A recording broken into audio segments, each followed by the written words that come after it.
On March 28, 1979, almost exactly 32 years ago, a partial core meltdown at the 3 Mile Island nuclear plant terrified the nation and caused a full-scale reevaluation of the nuclear industry in our country. A presidential commission chaired by John Kennedy, the president of Dartmouth, made numerous recommendations for how to improve upon nuclear safety and emergency response going forward. One of those recommendations was that potassium iodide be made available to those living around nuclear power plants in order to protect them from the radioactive iodine that could be released into the atmosphere. On March 5th, 1982, almost exactly 29 years ago, I chaired a hearing entitled Emergency Preparedness for Radiological Accidents, the issue of potassium iodide. This hearing explored the recommendation of the Kennedy Commission that an adequate supply of potassium iodide should be available for distribution to the general population in order to protect them against the dangers of being exposed to radioactive iodine. Dr. Frank von Hippel, who is here with me today, was one of the witnesses at that hearing. On April 26, 1986, 25 years ago, next month, the world learned just how right the Kennedy Commission was when the meltdown caused by the Chernobyl nuclear power plant spewed highly radioactive smoke all over Europe. Tragically, more than 6,000 Russian, Ukrainian, and Belarusian children later developed thyroid cancer. However, even though Polish children were also exposed to radioactive iodine, they did not get thyroid cancer because they were given potassium iodide medication in time. Yet, despite more than 30 years of clear and unequivocal evidence that potassium iodide protects people, especially young children, who are most vulnerable from cancer-causing releases of radioactive iodine that would occur if a nuclear disaster occurred, the nuclear industry has continued to fight its use.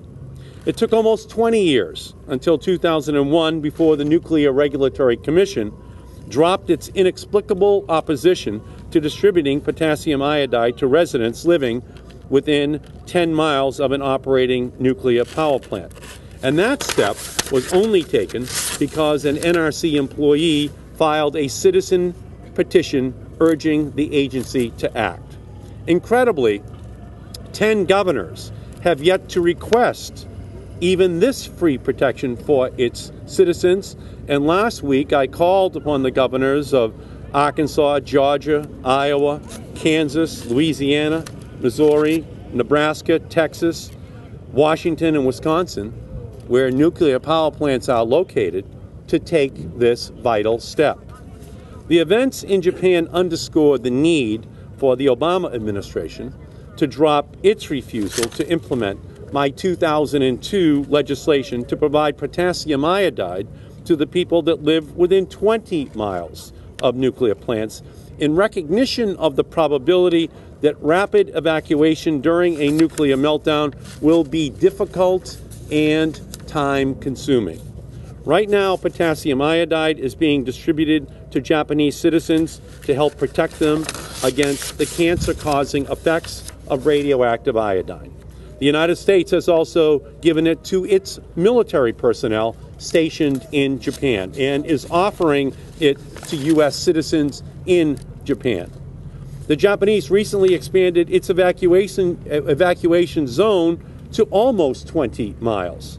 Residents in Tokyo, about 150 miles from the Fukushima reactors, were warned temporarily not to allow infants to drink tap water because it contained unsafe levels of radioactive iodine. And this past Sunday, radioactive iodine in seawater near the Fukushima plant rose to 1,850 times the usual level. This catastrophe has underscored that hoping for the best is not the same as preparing for the worst. We don't need another 3 Mile Island to tell us we should be distributing potassium iodide out to 20 miles here in the United States. We should not have to wait until a nuclear accident or terrorist attack to occur on our shores. Today, I am again calling upon the Obama administration to immediately implement my law to provide this cheap and effective medication to everyone living within 20 miles of a nuclear power plant, and to stockpile it in its schools, hospitals, and other places children might be located when the meltdown occurs. A baby born in the year of 3 Mile Island, when the government examined this issue, would be 32 years old today. I'd like to see the Obama administration act before that child turns 33. Now, let me turn to recognize our expert witnesses to the need for action to be taken, and to be taken in a way that very quickly deals with this issue.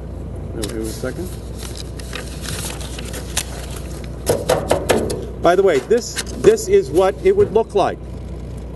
Families would have access to the potassium iodide that they could give to their children in order to protect them against the inhalation of the iodine that could cause thyroid cancer. It's as simple as this, and it should be made available to families in our country, because once again we've learned that accidents can happen regardless of the best planning that mankind can put in place.